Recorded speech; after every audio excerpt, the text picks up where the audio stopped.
Bab 1297. Memperhitungkan masalah. Miley di samping juga berekspresi aneh. Kak Saphira benar-benar sangat jahat. Tapi aku suka. Pada saat ini, pria parubaya benar-benar menghilang. Dia tidak bisa menyampaikan berita itu sampai kematiannya. Seorang alam kebenaran Taoisme meninggal. Saphira Mu mengambil ikan bakar di depannya dan menciumnya dengan ringan. Senyum mabuk muncul di wajahnya, benar-benar wangi. Miley bergegas ke depan Saphira Mu dan menyanjungnya. Kak Saphira tidak terkalahkan di dunia. Saphira Mu melirik Miley, tak terkalahkan. Miley mengangguk dengan cepat, benar. Di hatiku, Kak Saphira tidak terkalahkan. Sudut mulut Saphira Mu sedikit terangkat. Bagaimana dengan wanita bergaun polos? Aku dan dia, siapa yang lebih hebat di hatimu? Miley menyeringai, Lydia tak terkalahkan di langit, Kak Saphira tak terkalahkan di dunia manusia. Kalian semua tak terkalahkan. Saphira Mu tertawa, benar-benar licik. Miley duduk di depan Saphira Mu, dia juga mengeluarkan 2 ekor ikan untuk dipanggang. Kak Saphira, kamu harusnya sudah tahu apa yang terjadi pada alam semesta 5 dimensi baru-baru ini kan? Apa pendapatmu? Saphira Mu tersenyum dan berkata, maksudmu, kamu mengumpulkan para master escape itu? Miley mengangguk. Saphira Mu terdiam. Miley melirik Saphira Mu, Kak Saphira bisa mengatakan pendapat apapun. Saphira Mu menjilat ikan bakar di tangannya, lalu berkata, hati orang-orang adalah yang paling tidak bisa diduga dan berubah-ubah. Orang-orang ini sekarang sangat jujur karena kamu, tetapi ini tidak berarti mereka akan selalu jujur. Begitu kamu gagal memenuhi tuntutan mereka, mereka akan langsung mengubah wajah. Apa kamu mengerti? Miley mengangguk, aku mengerti. Saphira Mu tersenyum dan berkata, kamu bisa menggunakan kitab Taoisme ini untuk menarik orang-orang ini berkumpul, itu sangat bagus. Jika pendahulu membuat pilihan seperti itu di waktu itu, hal seperti ini tidak akan terjadi di keluarga Ye-nya. Tentu saja, dia tidak memiliki kondisi bawaan, yaitu tidak ada yang melindunginya, dan dia tidak cukup kuat untuk menegosiasikan kondisi dengan orang-orang saat itu.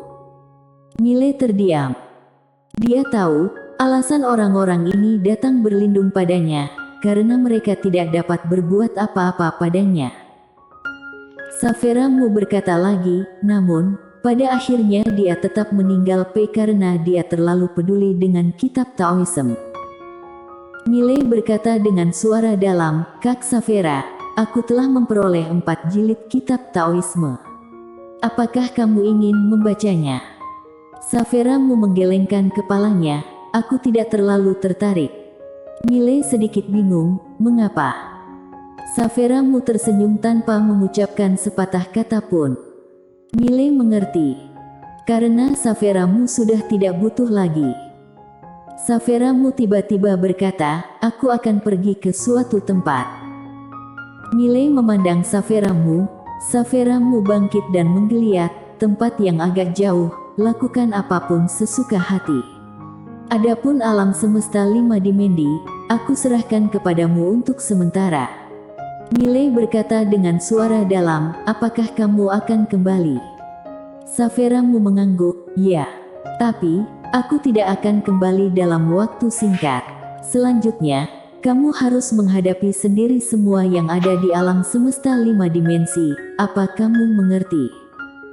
Miley mengangguk, mengerti. Saphira Mu menepuk pundak Miley dengan ringan, untuk menjadi seorang kultivator pedang, kamu hanya perlu memahami pedang, dan untuk menjadi penguasa alam semesta, tidak bisa hanya memahami pedang. Dunia bawah adalah musuh terbesarmu sekarang, tapi bukan satu-satunya musuhmu. Setelah berbicara, dia berbalik dan pergi. Miley memandang Saphira Mu, dan begitulah, di bawah tatapannya, Saphira Mu semakin jauh. Saat ini, Tri Life Tao di samping tiba-tiba berkata, dia tidak peduli lagi. Mile tersenyum dan berkata, dia bisa membantuku untuk sesaat, tetapi tidak bisa membantuku seumur hidup. Jalan selanjutnya aku harus berjalan sendiri. Setelah berbicara, dia berbalik dan pergi. Sebenarnya, sebelum datang mencari Saveramu, dia ingin bertarung dengan master alam kebenaran Taoisme itu. Dengan kekuatannya saat ini, Master Escape umum bukanlah lawannya sama sekali, jadi dia sangat ingin mencari master alam kebenaran Taoisme untuk melihat di mana batasannya.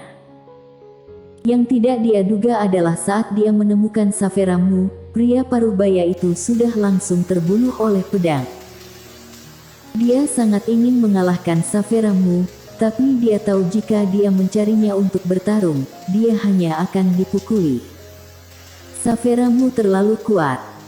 Bertarung dengannya, jika dia tidak berbelas kasihan, Mile tidak memiliki kesempatan sama sekali, dan jika dia berbelas kasihan, pertarungan itu tidak ada artinya. Jadi, dia menyerah mencari Kak Savera untuk bertarung. Pada saat ini, Tree Life Tao tiba-tiba berlari ke arah Mile, dunia bawah sangat kuat. Mile tersenyum dan berkata, sebelumnya kamu bilang mereka sama sekali tidak kuat. Tree Life Tao sedikit tersipu, aku berbohong. Mile tertawa. Saat ini, Aro tiba-tiba muncul di hadapannya. Di tangan Aro, dia juga sedang menggendong seseorang. Itu adalah Nansu, tetapi pada saat ini, hanya jiwa Nansu yang tersisa dan jiwa ini cacat. Jika tubuh asli Nansu masih ada, mungkin Aro tidak bisa berbuat apa-apa padanya, tapi keadaan Nansu saat ini bukanlah lawan Aro sama sekali. Nansu memandang Mile, kamu telah membuka kitab Taoisme. Mile mengangguk, ya. Nansu menertawakan dirinya sendiri, konyol sekali, kami mengira kamu hanya escape palsu. Mile tertawa, aku ingin mengajukan pertanyaan. Nansu menatap Mile, kamu ingin tahu di mana dunia bawah berada? Mile mengangguk, ya. Nansu tersenyum dan berkata, aku akan memberitahumu. Saat berbicara, dia merentangkan telapak tangannya, sebuah peta kecil muncul di telapak tangannya. Mile melirik peta dan membuat catatan di dalam hatinya. Nansu tiba-tiba berkata, apakah kamu tahu mengapa aku ingin memberitahumu? Mile memandang Nansu, berkata sambil tersenyum, kamu ingin aku menemukan mereka, lalu kamu ingin menggunakan tangan mereka untuk menghancurkanku. Nansu tertawa, Mile, kamu sangat pintar. Namun, kamu terlalu meremehkan dunia bawah. Kekuatan mereka di luar imajinasimu. Meskipun aku, Nansu, mati hari ini, tapi, kamu Mile tidak akan berumur panjang. Tidak hanya kamu Mile, tetapi semua orang di alam semesta 5 dimensi tidak akan selamat. Dan Saveramu, dia akan dibalas oleh dunia bawah, dia pasti akan berakhir sengsara. Bicara sampai di akhir, suaranya penuh kebencian. Dia tidak memohon belas kasihan. Karena dia tahu Mile tidak akan melepaskannya, dan dia siap untuk mati. Mile tiba-tiba membuka telapak tangannya, sebuah gulungan muncul di tangannya. Ini adalah jilid, variabel, kitab Taoisme. Dia membuka gulungan itu dan menghadap ke Nansu. Saat Nansu melihat isi kitab Taoisme, seluruh tubuhnya terasa seperti disambar 5 halilintar, dia hanya diam di tempat. Nansu memandang Mile, tenggorokannya naik turun, dia berkata dengan suara gemetar, apakah ini kitab Taoisme? Mile mengangguk, ya, lihatlah lebih cermat. Nansu mengangguk dengan cepat, dia melihat kitab Taoisme, setelah melihatnya, jiwanya mulai bergetar. Saat ini, Nansu seperti orang sekarat di padang pasir yang tiba-tiba melihat sebuah oasis. Harapan. Dia Nancu dulunya adalah alam kebenaran Taoisme, tentu saja bukan jalan alam kebenaran Taoisme sejati, dia bahkan belum bisa dianggap sebagai escape sejati. Dia dulunya juga ingin mencapai escape sejati, alam kebenaran Taoisme sejati, tapi sayangnya, tanpa kitab Taoisme, dia tidak bisa melakukannya. Itu sebabnya setelah mempelajari kitab Taoisme Mile, dia ingin segera melakukan pemindahan jiwa dan terlahir kembali. Dan pada saat ini, dia akhirnya melihat kitab Taoisme. Semua keraguan di hati tiba-tiba menjadi jelas saat ini. Saat ini, Mile tiba-tiba berkata, aku masih memiliki 1 jilid kitab Taoisme. Setelah berbicara, dia mengeluarkan volume Nasib. Dia membuka kitab Taoisme, kemudian menunjukkannya kepada Nansu. Nansu melihat kitab Taoisme Nasib, kepalanya kosong, jilid lain dari kitab Taoisme. Ya Tuhan, dirinya benar-benar melihat 2 jilid kitab Taoisme. Kebahagiaan ini datang terlalu tiba-tiba. Nansu tidak banyak berpikir, dia segera membaca jilid kitab Taoisme. Nansu membaca dengan penuh semangat. Pada saat ini, dia sangat bersemangat dan hampir menggila. Kitab Taoisme sangat pendek, jadi Nansu segera selesai membacanya. Saat ini, seluruh tubuh Nansu mendidih. Kali ini, Mile menyimpan 2 jilid kitab Taoisme, lalu mengeluarkan pedang penakluk jiwa, menunjuk ke dada Nansu. Nansu memandang Mile dengan tak percaya, apa yang kamu lakukan? Mile tersenyum dan berkata, menurutmu? Setelah selesai berbicara, dia mulai mengerahkan tenaga secara perlahan. Pedang penakluk jiwa memasuki tubuh Nansu sedikit demi sedikit. Kali ini pedang penakluk jiwa tidak langsung menyerap jiwa Nansu, melainkan menyerapnya perlahan. Merasakan bahwa jiwanya perlahan dilahap, Nansu akhirnya panik saat ini.